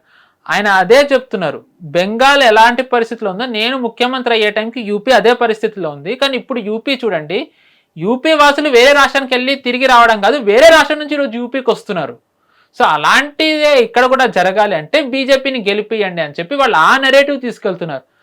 సో ఇప్పుడు గనక ఒకవేళ అంటే ఈ ఫేజ్ 2లో గనక బీజేపీకి ఒకవేళ ఎగ్జిట్ పోల్లో కానివ్వండి నిజంగా బీజేపీ 50 క్రాస్ చేస్తోంది అని గనక వచ్చినట్టయితే వార్తలు, 100% మమతా బెనర్జీ మహిళా బ్యాంక్ ని తమ వైపుకి బీజేపీ ఆకర్షించింది అనుకోవాలి. అది జరిగితేనే బీజేపీకి ఓట్లు పెరుగుతాయి. ఇంకా వేరే స్కోప్ ఏమీ లేదు బీజేపీకి అక్కడ. The only way for BJP to cross 50 is to breach women vote bank of TMC. ఆ కోట సెకండ్ ఫేజ్ లో ఫస్ట్ ఫేజ్ చేసేసారు. నా దృష్టిలో ఫస్ట్ ఫేజ్ వేరే స్టేట్, సెకండ్ ఫేజ్ వేరే స్టేట్, రెండు సంబంధం లేని వేరు కిందన. ఎందుకంటే ఫస్ట్ ఫేజ్ ఈక్వేషన్స్ అన్ని వేరు, మీకు ఆల్రెడీ ఎక్స్ప్లెయిన్ చేశాను. సెకండ్ ఫేజ్ మొత్తం వేరు. బీజేపీకి ఇది చాలా ఛాలెంజింగ్. ఎందుకంటే 142 సీట్లలోంచి 2021 ఎన్నికల్లో బీజేపీ కేవలం 18 గెలిచింది. 18 సీట్లే గెలిచింది. ఈ 142 సీట్లలోంచి 111 సీట్లని ప్రెసిడెన్సీ రీజన్ అని అంటారు. నార్త్ 24 పరగణ, సౌత్ 24 పరగణ, హౌరా, కలకత్తా, నాదియా, ఈ 5 జిల్లాలని కలిపితే గనక ప్రెసిడెన్సీ రీజన్ అంటారు. దీంట్లో 96 సీట్లు టీఎంసీ గెలిస్తే బీజేపీ కేవలం 14 సీట్లే గెలిచింది. అంటే బీజేపీకి ఈ ఫేజ్ లో ఉన్న ఛాలెంజ్ ఎంత తీవ్రంగా ఉందో మనం అర్థం చేసుకోవచ్చు. అందుకే వాళ్ళు మొత్తం పెట్టేశారు. నా వ్యక్తిగత అభిప్రాయం ఏంటంటే 2014 జనరల్ ఎలక్షన్స్ తర్వాత బీజేపీ ఇంత ఎఫర్ట్స్ ఏ ఎలక్షన్ లో పెట్టలేదు. ఉత్తరప్రదేశ్ ఎలక్షన్ కాదు, 2019 పార్లమెంట్ కాదు, 2024 పార్లమెంట్ కాదు, ఏది కాదు. 2014 తర్వాత మొత్తం బీజేపీ మెషినరీ పనిచేస్తున్న ఎలక్షన్ ఇదే. ఎందుకంటే వాళ్ళ ఫౌండింగ్ మెంబర్ హోమ్ స్టేట్ కదండి, శ్యామప్రసాద్ ముఖర్జీ. అక్కడే బీజేపీ లేకపోతే ఇంకా నోవేర్. అండ్ ఇప్పుడు బీజేపీకి నెవర్. ఇప్పుడు రాకపోతే ఇంకా బీజేపీ దాపుల్లో బీజేపీకి వచ్చే సూచన లేదు. ఎందుకు అంటే డెమోగ్రఫీ చేంజ్ ఇంకా ఎక్కువైపోతుంది. మనం చూసుకున్నట్టయితే 2021 నుంచి 2026 మధ్యలోనే డెమోగ్రఫీ చేంజ్ చాలా మారిపోయింది. అంటే ముస్లిం మెజారిటీ సీట్లు పెరిగిపోయాయి. ఇంకా 2026 నుంచి 31కి వెళ్ళేసరికి ఇంకా అసలు మర్చిపోవచ్చు మనం. మీకు ఇందాక మహిళలది చెప్పాను, జార్ఖండ్ది బీజేపీ ఓడడానికి మహిళలది వీళ్ళు బ్రేక్ చేయలేకపోయినా. ఇంకొక కారణం ఏంటంటే సంతల్ పరగణ అని అక్కడ ఒక రీజన్ ఉంది, ట్రైబల్ రీజన్. బీజేపీ అక్కడ చాలా మంచి సీట్లు వస్తాయని అనుకున్నారు, కానీ వాళ్ళకి చాలా తక్కువ సీట్లు వచ్చాయి. ఓడడానికి అది కూడా ఒక కారణం, అక్కడ సీట్లు తగ్గడం. అక్కడ సీట్లు ఎందుకు తగ్గాయి అంటే డెమోగ్రఫీ చేంజ్. బంగ్లాదేశ్ నుంచి వచ్చిన వీళ్ళు బంగ్లాదేశీ ముస్లింలు బెంగాల్ ద్వారా జార్ఖండ్కి వచ్చి సెటిల్ అయిపోయి అక్కడ లోకల్స్ని పెళ్లి చేసేసుకుని ఓట్లేశారు జార్ఖండ్కి. సో బెంగాల్ గెలవకపోతే ఈసారి వేరే రాష్ట్రాల్లో కూడా డెమోగ్రఫీ చేంజ్ మారే అవకాశం ఉంది. అందుకే బీజేపీ వెస్ట్ బెంగాల్ డెమోగ్రఫీ అని అంటుంది కేవలం వెస్ట్ బెంగాల్కి మాత్రమే కాదు, ఆ ప్రభావం దేశం మీద కూడా పడుతుందని. అందుకే వాళ్ళు బెంగాల్ డెమోగ్రఫీని వాళ్ళు అంతా హైలైట్ చేస్తుంది. వాళ్ళు ఫేజ్ 2కి వచ్చేసరికి డెమోగ్రఫీ, వాళ్ళు హిందుత్వ అండర్లైన్ బీజేపీ అవునన్నా కాదన్నా వాళ్ళు ఖచ్చితంగా దానికోసమే మాట్లాడతారు. లాస్ట్ టైం చెప్పినట్టుగా ideology important, BJP end of the day అదే ఉంటుంది, వాళ్ళు సపరేట్ చెప్పుకోకర్లేదు. కానీ వాళ్ళు నేషనల్ సెక్యూరిటీని ఈసారి వాళ్ళు పారామౌంట్ కింద పెట్టి చూపిస్తున్నారు. అంటే డెమోగ్రఫీ చేంజ్, ఎందుకంటే అక్కడ డెమోగ్రఫీ చేంజ్ అయితే ఆ ప్రభావం వేరే రాష్ట్రాల్లో పడుతుంది. ఉదాహరణ మనం జార్ఖండ్ చూసాం. వేరే రాష్ట్రాల్లో ఆపాలంటే ఖచ్చితంగా వెస్ట్ బెంగాల్లో బీజేపీ రావాలి. బీజేపీ రాకపోతే డెమోగ్రఫీ చేంజ్ ఆపలేరు, ఎందుకంటే ఫెన్సింగ్ పడదు అక్కడ. నిన్ననే కోర్టు మమతా బెనర్జీకి చివాట్లు పెట్టారు. ఐ థింక్ అరౌండ్ 1,000 ఎంతో కిలోమీటర్స్ ఇది ఇవ్వాల్సి ఉంటే ఆవిడ 8 కిలోమీటర్స్ ఇచ్చారు ఫెన్సింగ్ కి. ఆవిడకే కదా మరి బంగ్లాదేశ్లో అందరూ ఓటేస్తుంది. సో ఆవిడ ఎందుకు ఇస్తారు? సో అంటే కళ్ళ ముందర మనకు ఉదాహరణలు ఉన్నాయి ఎందుకు బీజేపీ మాకు ఇస్తే మేము చేసి చూపిస్తాం అనడానికి రీజన్ ఇన్నున్నాయి. సో ఈసారి BJP they did everything they can. Flawless election campaigning. మీకు లాస్ట్ 2021 2026 పోల్చి చెప్పాను.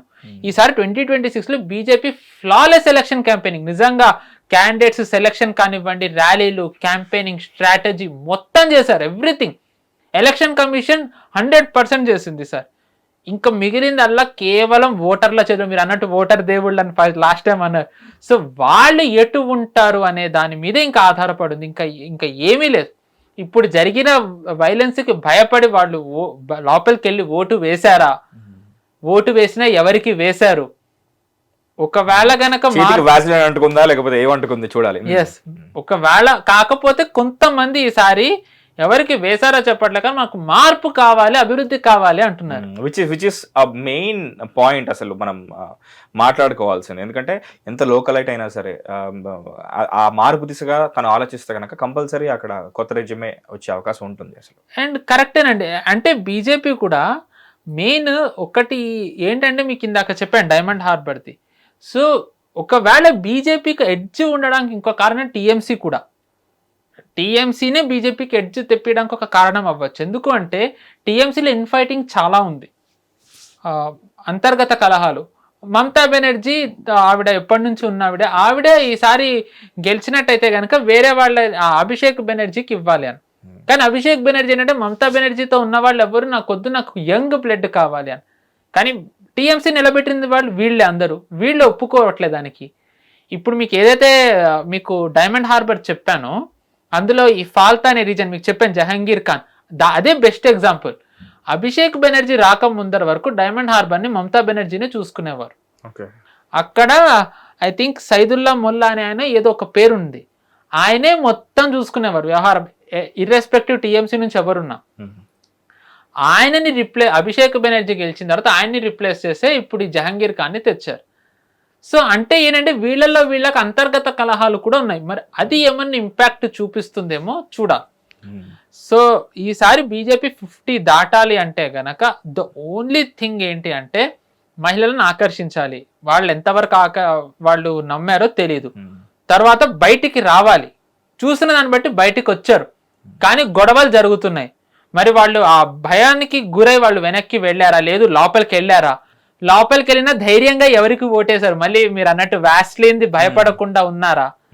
లేకపోతే వాళ్ళు ఈసారి ఏది మనసులో ఏదైతే ఉందో వాళ్ళు దానికే వేశారా? భయానికి గురై వాళ్ళు ఎప్పుడు చేసే పనే చేశారు అనేది నాకు తెలిసి మనకి May 4th తెలుస్తుంది. But in my personal opinion దేశం బాగుండాలంటే ఖచ్చితంగా బెంగాల్లో అధికార మార్పిడి జరగాలండి. సో నా వ్యక్తిగత అభిప్రాయం అయితే ఖచ్చితంగా అదే. అండ్ బెంగాల్ గనక ఈసారి అయినట్టయితే దాని ఇంపాక్ట్ దేశం మొత్తం మీద పడుతుంది. ఖచ్చితంగా దేశం మీద ఆ ఇంపాక్ట్ ఉంటుంది. ఎందుకంటే one of the tallest leaders Mamata Banerjee. So ఆవిడ్ని ఓడించారంటే మనోబలం వేరే స్థానిక అంటే లోకల్ రీజనల్ పార్టీస్ ఏవైతే వాళ్ళ మీద కూడా పడుతుంది. సో ఆ ఇంపాక్ట్ కూడా ఉంటుంది. సో అండ్ ఇంకొకటి ఏంటంటే బెంగాల్ గనక గెలిస్తే ఆ ప్రభావం యూపీ మీద చాలా పడుతుంది. ఎందుకంటే ఈసారి మోదీ గారు షా గారి తర్వాత అంత బిగ్ స్టార్ క్యాంపెయినర్ ఈసారి యోగి గారే అయ్యారు. సో యోగి గారు క్యాంపెయినింగ్ చేసిన చోట బీజేపీ గనక మంచి ఫలితాలు రాబట్టుకోగలిగితే ఆ పాజిటివ్ వేవ్ తోనే యూపీ ఎలక్షన్స్కి వెళ్తారు. నెక్స్ట్ ఇయర్ యూపీ ఎలక్షన్స్ ఉన్నాయి. బీజేపీ ఆల్రెడీ దాని క్యాంపెయినింగ్ మొదలు పెట్టేసింది. నిన్ననే మోదీ గారు ఉత్తరప్రదేశ్ వారణాసి వెళ్ళారు. సో అంటే ఏంటంటే వాళ్ళకు ఒక నమ్మకం మేబీ ఉండొచ్చు ఆయనకి. బట్ చూడాలి at the end of the day ఏమవుతుంది. అమిత్ షా గారు కూడా సార్ అక్కడే ఉండడంతో బీజేపీ కార్యకర్తలకి మోరల్ బూస్ట్ చాలా వచ్చింది. 2021లో మమ్మల్ని వదిలేశారు అనేది ఏదైతే వాళ్ళకు ఒక బాధ, గాయం, భయం ఉన్నాయో దాన్ని దూరం చేయడానికి ఆయన ఈసారి ఉన్నారు అక్కడ. అండ్ ఒకటి మీరు ఇందాక వైలెన్స్ చాలా తక్కువ జరిగింది, మీరు బాగా జరిగింది అన్న దానికి ఇంకొక కారణం ఏంటంటే అమిత్ షా గారు వార్ రూమ్కి వెళ్ళారు. బీజేపీ వాళ్ళు అక్కడ వార్ రూమ్ పెట్టుకున్నారు కలకత్తాలో. వార్ రూమ్కి వెళ్ళిన 8 నుంచి 2 వరకు మానిటరింగ్ చేశారు. ఐ థింక్ 8 or 10 ప్రతి బూత్ నుంచి ఎలా ఉంది, మన వాళ్ళు ఉన్నారా, దెబ్బలు తగిలాయా, ఏం జరుగుతుంది మొత్తం ఆయనే మానిటరింగ్ చేశారు. ఏమన్నా తేడా జరిగితే ఏం చేయాలనేది కూడా ఆయన ప్లాన్ బి పెట్టుకున్నారు. 2 కల్లా అప్పటికే మనం చూసాం సుమారు 70% పోలింగ్ అయింది. ఆయన వాళ్ళు చెప్పారు సార్ ఇంకా బాగానే అయింది, మీరు వేరే చోట క్యాంపెయినింగ్కి వెళ్ళొచ్చు అంటే ఆయన అప్పుడు వెళ్ళారు. సో మరి ఇప్పుడు కూడా ఆయన కోఆర్డినేట్ చేస్తున్నారు. మరి ఎలా అవుతుంది అనేది మనం వేచి చూడాలి. బట్ కొంచెం వైలెన్స్ phase 1తో పోల్చుకుంటే జరిగింది, కానీ గత ఎన్నికలతో పోల్చుకుంటే తక్కువే అయింది. మరి ఇంకా ఎటు వెళ్తుంది అనేది మనం చూడాలి. But let's hope Bengal will flourish. ఎందుకంటే ఒక రకంగా మన స్వాతంత్రోద్యమంలో ఎంతో కీలక పాత్ర పోషించిన బెంగాల్, ఓ రకంగా జై హింద్, వందే మాతరం ఇవన్నీ వచ్చిన బెంగాల్ మళ్ళీ ఫ్లరిష్ అవ్వాలి అనే కోరుకుందాం. మా క్యాపిటల్ కూడా కదా once upon a time. Yes. And ఇక్కడ ఎలక్షన్స్లో ఫస్ట్ ఫేజ్, సెకండ్ ఫేజ్తో పాటు ఓటర్స్లో కూడా ఫేజ్లు ఉన్నాయండి. ముందు ఎలక్షన్స్లో పాల్గొనాలా లేదా, అంటే యాజ్ అ ఓటర్ పాల్గొనాలా లేదా, తీరా బయటికి రావాలా లేదా, తీరా అక్కడికి వెళ్ళిన తర్వాత మళ్ళీ ఆ వ్యాజలిన్ అనేది ఏదైతే ఉందో వ్యాజలినా లేకపోతే టేప్ అనేది అక్కడో ఫేజ్. ఈ 3 ఫేజులు దాటుకొని తర్వాత లోపల అంతర్గతంగా మనకు ఒక మదనం జరుగుతుంది. ఎవరికి వేయాలో మనకు ఒక ఇది ఉంటుంది. దాన్ని దాటి ఆ యుద్ధంలో గెలిచి మనం వేయాలనుకున్న వాళ్ళకే వేయాలి. సో యూనో మనకు కనిపించడానికి 2 ఫేజులు, బట్ యాక్చువల్లీ ప్రతి ఓటర్ మల్టిపుల్ ఆ ఫేజెస్ అనేది తను యూనో లోపలగా ఇందాక అంతర్గత యుద్ధం లాగా అతను కూడా ఒక ఇంటర్నల్ వార్ చేస్తున్నాడు. కరెక్ట్. కానీ అంటే బెంగాల్లో వాళ్ళ పరిస్థితి కూడా మనం ఒక రకంగా జాలిపడాలండి. వాళ్ళకి ఆ భయం ఏదైతే ఉందో ఇప్పుడు ఇక్కడ కానివ్వండి, ఈవెన్ ఉత్తరప్రదేశ్ లో కూడా బయటకు వచ్చి బీజేపీకి వేయలేదని ధైర్యంగా చెప్తారు, బీజేపీకి వేయలేదని చెప్పేవాళ్ళు ఉన్నారు. దాని తర్వాత గుజరాత్ లో కూడా మేము బీజేపీకి వేయలేదని చెప్పేవాళ్ళు ఉన్నారు. కానీ బెంగాల్లో మేము టీఎంసీకి వెయ్యమని చెప్పేవాళ్ళు లేరు. ఆ భయం వాళ్ళకి అలా ఉంది. సో ఆ భయాన్ని పోగొడితే గనక బీజేపీ సక్సెస్ అయినట్టే. ఫేజ్ 1 లో పోగొట్టారు, గన్ షాట్. ఫేజ్ 1 లో అద్భుతమైన రిజల్ట్ ఖచ్చితంగా వస్తుంది, కానీ అది సరిపోదు. ఫేజ్ 2లో కూడా వాళ్ళకి అంతే రిజల్ట్ రావాలి. అది వస్తేనే వీళ్ళు ప్రభుత్వాన్ని ఏర్పాటు చేయగలరు. మనకి ఇంకో 4 రోజుల్లో తెలుస్తుంది. నిజంగానే చాలా టెన్స్ ఉంది, బట్ ఒక ఆశాజనకమైన ఫలితం వచ్చే అవకాశం ఉంది. Let's hope my expectations will come true. ఇంతకుముందు సురేష్ కొచ్చిటిల్ గారితో జరిగిన SIS వాళ్ళు చేసిన అనాలిసిస్ అండ్ మనం లాస్ట్ టైం చేసిన analysis and so far BJP and TMC ఇద్దరు క్యాంపెయిన్స్ ని కూడా నేను దృష్టిలో పెట్టుకుని నేను కొన్ని నోట్స్ చేసుకున్నాను. I have some questions, please clear them. ఇప్పుడు ఫేజ్ 1 లో మేజర్ గా north Bengal and Jangal Mahal cover అయ్యాయి ఫేజ్ 1 లో మనం చూసుకుంటే. ఎందుకంటే సరే ఫేజ్ 2 గురించి మనం మాట్లాడుకోవాలి, బట్ యాక్చువల్లీ ఫేజ్ 2 లో జరగాల్సిన ఆ విప్లవాత్మకమైన మార్పులకి ఫేజ్ 1 కూడా చాలా బేస్ అది. సో ఆ లెక్కను చూసుకుంటే లాస్ట్ టైం బీజేపీ ఇక్కడ బాగా డామినేట్ చేసింది, ఇక్కడ ముఖ్యంగా నార్త్ బెంగాల్ జంగల్ మహల్ అవి కవర్ అయ్యని చెప్పాను కదా. సో ఇప్పుడు టీఎంసీ ఆ గ్రౌండ్ లాస్ ని కవర్ చేసుకుంటుందా, లేక బీజేపీ తన హోల్డ్ ని మెయింటైన్ చేస్తుందా? ఇప్పుడు అదే అన్నట్టు 196 సీట్స్ టీఎంసీ ఇందాక 2021 లో వచ్చింది. లెట్స్ అజ్యూమ్ బీజేపీ ఫేజ్ 1 లో 90 సీట్స్ వచ్చాయి అనుకుందామండి. తక్కువలో తక్కువ 90 సీట్స్ వచ్చాయి అంటే ఫేజ్ 1 లో బీజేపీ టీఎంసీకి ఎన్ని వచ్చినట్టు 62 సీట్స్. ఎందుకంటే అక్కడ ఇంకా వేరే పార్టీ లేదు. ISF, MIM, హుమాయూన్ కబీర్ వీళ్ళెవ్వరూ లేరు అక్కడ. బీజేపీ వర్సెస్ టీఎంసీ అంతే. సో మీరు అన్నట్టుగా ఎవరికి ఎడ్జ్ ఉంది అనేది మనం ఇప్పుడు మీరు చెప్పిన దాన్ని బట్టి చూసుకుంటే, ఉదాహరణకి 90 సీట్లు బీజేపీకి వచ్చినట్టయితే 62 సీట్లు టీఎంసీకి వస్తాయి. అంటే టీఎంసీ మెజారిటీ ఫామ్ చేయాలంటే వాళ్ళకి ఇంకా 82 సీట్స్ కావాలి. ఐ థింక్ 82 స్కోప్ లేదు 85 సీట్స్, 82 to 85 సీట్స్ రావాలి వాళ్ళకి. సో వాళ్ళు గనక ఫేజ్ 2 లో గనక మీకు ఆల్రెడీ చెప్పాను ఇందాక 142 సీట్స్ లోంచి సుమారు 128 సీట్స్ వచ్చాయి. అంటే ఒకవేళ 40 సీట్స్ తగ్గినా 80 సీట్స్ టీఎంసీకి ఉన్నాయి. సో అది ఛాలెంజ్ ఉంది. అంటే బీజేపీ కేవలం ఫేజ్ 1 లో అద్భుతంగా పర్ఫామ్ చేయడమే కాదు, ఫేజ్ 2 లో కూడా వాళ్ళ ప్రదర్శనని మెరుగుపరుచుకోవాలి. అదే జస్ట్ పాస్ కాదు, రెండిట్లోనూ స్కోర్ చేయాలి. బట్ నేను చాలా తక్కువ 90 అన్నాను, కానీ నా పర్సనల్ అసంప్షన్ అయితే somewhere between 100 to 120 BJP phase 1 లో వచ్చే అవకాశం ఉంది. అంటే వాళ్ళు ఎలా అయినా సరే ఒక 50 సీట్లు వాళ్ళు గనక ఫేజ్ 2 లో తెచ్చుకోగలిగితే, అంటే ఇప్పుడు 18 సీట్స్ వాళ్ళకి ఫేజ్ 1 లో 2021 లో వచ్చాయి, 3 రెట్లు పెరగాలి. వాళ్ళు ఏదో ఒకటి చేసి ఫేజ్ 2 గనక పెంచుకోగలిగితే ఇంకొక రాష్ట్రం బీజేపీ వశమైనట్టే. ఓకే. సో ఫేజ్ 1 లో జరిగిన పోలింగ్ శాతమే దీనికి నిదర్శనం. సో ఈసీ చాలా టైట్ సెక్యూరిటీ పెట్టినా కూడా కొన్ని చోట్ల ఈ ఇన్సిడెంట్స్ అవి జరిగాయి, మనం చూసాను విజువల్స్ అవి. సో ఈ ఎలక్షన్ వైలెన్స్ అనే ఇమేజ్ ఏదైతే ఉందో ఓటర్స్ డెసిషన్ మీద ఈ ఫేజ్ 2 లో ఏమైనా ప్రభావం చూపే అవకాశం ఉందా? ఫేజ్ 1 లో జరిగింది, ఫేజ్ 1 లో జరిగింది వాళ్ళకి ధైర్యం ఇచ్చింది, చాలా ధైర్యం ఇచ్చింది ఫేజ్ 1 లో. ఎందుకంటే ఐ మీన్ లైక్ ఈ చిన్న చెదురు ముదురు అన్నారు కదా, అవి ఏమన్నా కొన్ని ఏరియాస్ లో ప్రభావం ఏమన్నా? ఎందుకంటే మీరు ఇందాక ఏదైతే దాడి జరిగిందని చెప్పారో దాని తర్వాత ఇంకొకటి జరిగింది. ఎవరైతే దాడి చేశారో వాళ్ళందరినీ ఏరేరి పోలీసులు కొట్టి జైల్లో వేశారు. సో అంటే వాళ్ళకు ఒక ధైర్యం వస్తుంది. నేను అదే ఈసీ ఏవైతే ధైర్యం వాళ్ళ ఓటర్లని పోలింగ్ బూత్ వరకు తేవడానికి ఈసీ ఈసారి అన్ని చర్యలు చేసింది. నిజంగా ఈసారి ఎలక్షన్ కమిషన్ కి kudos to election commission, they have done a remarkable job. దీనికి ఇంకొక కారణం మనకి జ్ఞానేష్ కుమార్ గారు. అంటే జ్ఞానేష్ కుమార్ గారి గురించి చాలా మంది రకరకాలుగా చెప్తున్నారు, కానీ ఆయన హిస్టరీ చాలా మందికి తెలుసుకోవాల్సింది ఏంటంటే, he was an additional secretary and he worked for 5 to 8 years in ministry of home affairs as a secretary. Okay. So అంటే ఆయనకి లా అండ్ ఆర్డర్ కానివ్వండి, ఇంటర్నల్ ఛాలెంజెస్ ఆయనకు అవన్నీ తెలుసు. ఒక 2-3 years రాజ్నాథ్ సింగ్ గారు హోమ్ మినిస్టర్ గా ఉన్నప్పుడు, 2-3 years ఆయన అమిత్ షా గారు హోమ్ మినిస్టర్ గా ఉన్నప్పుడు ఆయన మినిస్ట్రీ ఆఫ్ హోమ్ అఫేర్స్ లో అడిషనల్ సెక్రటరీ కిందన జాయింట్ సెక్రటరీ సంథింగ్ ఇలాంటి సెక్రటరీ పోస్ట్ లో ఆయన ఉన్నారు. For 6 to 8 years. అంటే ఆయనకి లా అండ్ ఆర్డర్ది ఇంటర్నల్ ఛాలెంజెస్ ఆయనకి తెలిసే ఉంటాయి. అందుకే ఆయన మేబీ అంత ఒక రకంగా ఆయన అడుగులు అంత వేయడానికి కారణం, ఆయన మీద ఒత్తిడి తెచ్చిన తట్టుకుని నిలబడడానికి కారణం ఆ అనుభవం కూడా అవ్వచ్చు. ఎందుకంటే ఈ మస్ట్ హావ్ సీన్ కదా, అన్ని ఇయర్స్ ఉన్నారు అంటే ఆయన బెంగాల్ది, ఆయన being in home ministry as a secretary ఆయనకి నివేదికలు వస్తూనే ఉంటాయి what is happening. So you must be prepared.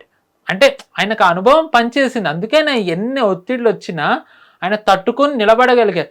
కోర్టుకు వెళ్ళినా సరే ఏది కూడా ఆయన మీద నిలబడలేదు. అంటే ఎంత టైట్గా ఆయన మీద ఆరోపణ రాకుండా కానీ పీస్ఫుల్గా అవ్వాలనడానికి ఆయన ఎలాంటి వ్యూహం పన్నారో ఇది ఒక ఉదాహరణ. కోర్టుకి వెళ్ళారు కానీ ఏది కూడా ఆయనకు వ్యతిరేకంగా నిర్ణయం రాలేదు. అంటే ఆయన ఎంత లా అబైడింగ్గా, ఆయన ఎంత స్ట్రాటజిక్గా వెళ్ళారో ఇది ఒక ఉదాహరణ. సో నేను అదే అన్నాను కదా, బీజేపీ చేసింది, కేంద్ర బలగాలు చేయాల్సింది కేంద్ర బలగాలు చేస్తుంది. ఆబ్వియస్లీ నేను టీఎంసీని ఇలా తప్పు పట్టాను, ఆబ్వియస్లీ. ఎందుకంటే ఇది వాళ్ళ బ్యాటిల్, వాళ్ళ సర్వైవల్ కి ఇంకా ఇది గనక పోయింది అంటే ఇంకా నేను అన్నా 2021 బీజేపీ రాకపోతే ఇంకా మనకి ఫైట్ కాబట్టి టీఎంసీ. ఎందుకంటే బీజేపీ ఎక్కడైతే ఒకసారి వస్తుందో వాళ్ళు దాన్ని కంచుకోటగా మార్చుకోగలరు. మనం చూసాం గుజరాత్ 25 ఏళ్ల నుంచి, అస్సాం ఇప్పటివరకు లేనంత 3వ సారి కూడా బీజేపీ వస్తుంది అంటున్నారు. హర్యానాలో కాంగ్రెస్ 3 సార్లు ప్రభుత్వం ఏర్పాటు చేయలేకపోయింది, వీళ్ళు చేశారు. ఉత్తరప్రదేశ్లో 2 సార్లు రికార్డ్. సో వాళ్ళ ఒక రాష్ట్రాన్ని ఎలా కంచుకోటగా మార్చుకోవాలో వాళ్ళకి తెలుసు, వైలెన్స్ చేయకుండా. సో వాళ్ళకి మమతా బెనర్జీకి అది ఒక పెద్ద ఛాలెంజ్. సో అందుకే ఆవిడ ఏం చేయాలో అధికారంలో ఉండడానికి ఆవిడ అవన్నీ చేస్తున్నారు. Let's hope for the best for the people of Bengal and for people of Bharat. So face అన్ని ఈసీ పెట్టింది అజయ్ పాల్ శర్మని. టీఎంసీనే గనక వెస్ట్ బెంగాల్లోని పోలీసులే గనక నిజాయితీగా ఉండి ఉన్నట్టయితే ఈ పని చేయరు కదా. సరే కాసేపు బీజేపీనే చేసింది అనుకుందాం, ఈసీని కూడా బీజేపీనే కంట్రోల్ చేస్తాం. జ్ఞానేష్ కుమార్ కాదు అమిత్ షా గారే కూర్చున్నారు. కేరళ వద్దా వాళ్ళకి?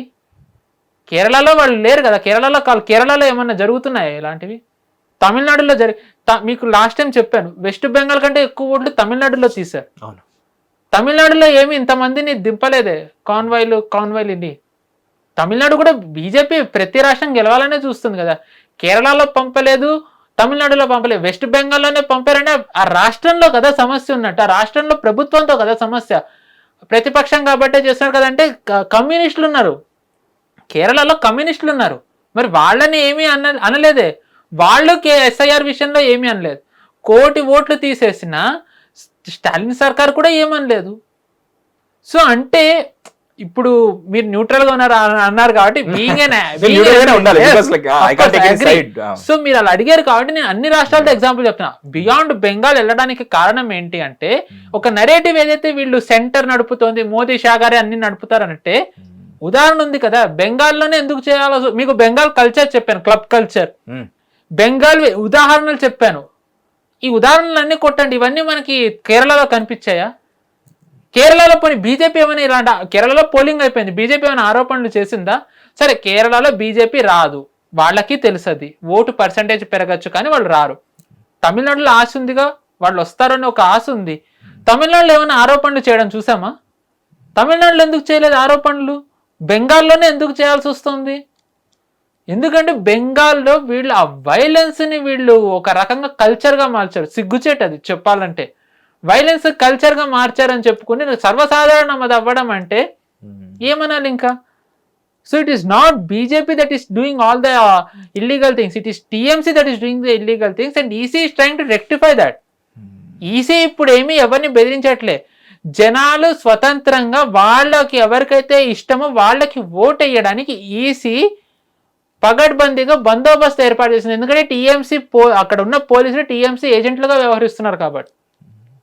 అండ్ ఉదాహరణ చెప్పాను మీకు, మళ్ళీ నేను ఏదో బీజేపీ ఏజెంట్ అంటారు కాబట్టి నేను మీకు ఉదాహరణ చెప్పాను.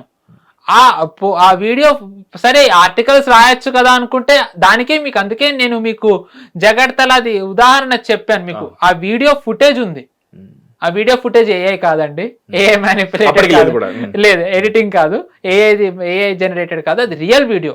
అంటే బెంగాల్ని శాంతిపూర్వకంగా చేయడానికి నిజానికి ఇంత ఆర్టికల్ 370 తీసిన తర్వాత కాశ్మీర్లో ఉన్న దానికంటే ఎక్కువ కేంద్ర బలగాలు ఉన్నాయి. So it is not BJP that is doing all the illegal things. It is TMC that did the illegal things. నేను డిడ్ అని ఎందుకంటే నాకు ఎక్కడో చిన్న ఆశ ఉంది. నేను ఎంత ఎనలిస్ట్ అయినా నేను ఫస్ట్ దేశ హితం కోరుకుంటా. ఎవరైనా సో దేశం బాగుండాలంటే ఒక సినిమాలో అంటారు వాడిని తీసుకురా ఊరు భద్రంగా ఉన్నట్టే. నన్ను భారతదేశం భద్రంగా ఉండాలంటే బెంగాల్లో ప్రభుత్వం మారాలి. భారతదేశ భవిష్యత్తు బెంగాల్ నిర్ణయిస్తుంది. దురందర్లో ఉన్నట్టు పాకిస్తాన్ కా ముస్తక్బిల్ హిందుస్థాన్ తయ కరే గానీ భారత్ కా ముస్తక్బిల్ బెంగాల్ తయ కరేగా. సో అందుకే బెంగాల్ అంత ఇంపార్టెంట్ అని అంటుంది. సో చూద్దాం ఈ phase 2 ఎలక్షన్స్ లో పోలింగ్ ఎంత నమోదు అవుతుందో. మళ్ళీ రికార్డు స్థాయిలో phase 1 నే బీట్ చేసి ఇంకెక్కువ నమోదు అవుతుందా? అదే కనుక జరిగితే మీరు అన్నట్టుగా షిఫ్ట్ జరిగే దిశగానే గవర్నమెంట్ మారే దిశగానే ఆశాజనకంగా రిజల్ట్స్ ఉంటాయేమో నాకు అనిపిస్తుంది. అండ్ ఈ వీడియో అనాలిసిస్లో రెఫరెన్స్కి చెప్పిన ఆ పేర్లన్నీ మీరు ఒకసారి గూగుల్లో మీరు సర్చ్ చేసి అండ్ ఆ వీడియో రెఫరెన్సెస్ ఒకసారి చూడండి, మీకు ఇంకా బెటర్ ఐడియా వస్తుంది. ఎందుకంటే ఈ డిస్కషన్ అనేది మీకు ఒక క్లియర్ అనాలిసిస్ కోసమే చెప్పాము. సో మీకు ఇంకా పరిస్థితులు నేషనల్ లెవెల్లో పాలిటిక్స్ ఏం జరుగుతుంది, ఎందుకు జరుగుతుంది, ఈ క్యాంపెయిన్ వెనకాల ఉన్న ఉద్దేశం ఏంటి, అండ్ అంతగా చేసిన ఆ క్యాంపెయిన్ తీరా ఎగ్జామ్ టైంకి వచ్చేసరికి వాళ్ళు ఎంతలా పర్ఫామ్ చేశారు. ఎందుకంటే క్లాస్ రూమ్లో ప్రతి ఒక్కటి చేస్తాడు, బట్ ఎగ్జామ్లో రాసినవాడే టాపర్ అవుతాడు అన్నట్టుగా. సో ఎవరు ఆ టాపర్స్ అవ్వబోతున్నారు ఏంటో కాసేపట్లో ఎగ్జిట్ పోల్స్ కూడా తెలుస్తాయి. బట్ మీకు దానిపైన ఏం నమ్మకం లేదంటున్నారు కాబట్టి విల్ వెయిట్. అండ్ ఈ చారిత్రాత్మక మార్పుని మనం కళ్ళతో చూడబోతున్నాం చాలా కొద్ది రోజుల్లోనే. అంతవరకు స్టేట్ యూన్ to hit TV. This is Mahesh and thank you so much Pavan Sriharsha garu. Thank you అండి. హిట్ టీవీ యాప్, ఇందులో short news, live news, entertainment shows, movies, digital magazines తో పాటు మీ జిల్లా వార్తలను కూడా ఫ్రీగా చూడొచ్చు. ఇంకెందుకు ఆలస్యం, వెంటనే హిట్ టీవీ యాప్ ని డౌన్లోడ్ చేసుకుని ఫ్రీగా ఎంటర్టైన్మెంట్ పొందండి. Hit TV app. Hit TV app. Please download hit TV app. Hit TV app ని ఫ్రీగా డౌన్లోడ్ చేసుకొని ఎంజాయ్ చేయండి. మీకు నచ్చిన ఎంటర్టైన్మెంట్ కోసం హిట్ టీవీ యాప్ ని ఫ్రీగా డౌన్లోడ్ చేసుకుని ఎంజాయ్ చేయండి. హిట్ టీవీ యాప్ ని డౌన్లోడ్ చేసుకుని ఆస్వాదించండి, ఆశీర్వదించండి. ఇంతమంది సెలబ్రిటీలు హిట్ టీవీ యాప్ ని డౌన్లోడ్ చేసుకోండి అని చెప్తున్నారంటే ఎంత మంచి యాప్ ఆలోచించండి. అమెరికా అమెరికా అమెరికా అమెరికాలో చదవాలనుకునే వాళ్ళకి విశ్వసనీయమైన పేరు మన శౌర్య కన్సల్టెన్సీ. UK లో 1 year masters, UK లో 1 year masters, 2 years work permit up to 5 years visa. Contact Saurya Consultancy. Contact 89851 89851.